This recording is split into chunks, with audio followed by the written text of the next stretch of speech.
આપે એકદમ સાચી વાત છે. મારો ઉદ્દેશ્ય છે કે હું યુવાઓને નોકરીનો અનુભવ મેળવવામાં મદદ કરું. તેના માટે હું તેમનો સંપર્ક નિયોક્તા જોડે કરાવું છું.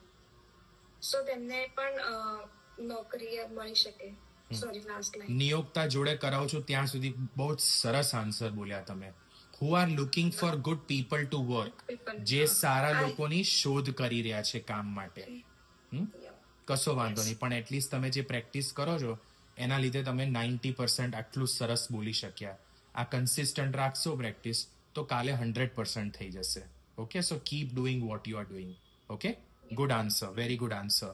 સો હવે તમે લોકોએ સૃષ્ટિનો આન્સર સાંભળ્યો હોય, જ્યાં સુધી એમને પેલી લાઈન બોલ્યા કે જે પેલું નિયોક્તા સાથે જોડાવી શકું છું કે ઓળખાવી શકું, જે બી એ બોલ્યા, ત્યાં સુધી એમનો આન્સર તમે સાંભળ્યો હોય તો that was a fluent answer. That was a very fluent answer. And how do I get such fluent answers? Because of the practice I put in. Otherwise possible નથી. આપણે અટકીને જ બોલીશું. ક્લિયર? તો આ આન્સર જે સાંભળ્યો આપણે, એના માટે આપણે પ્રેક્ટિસ બહુ જ કરવી પડશે.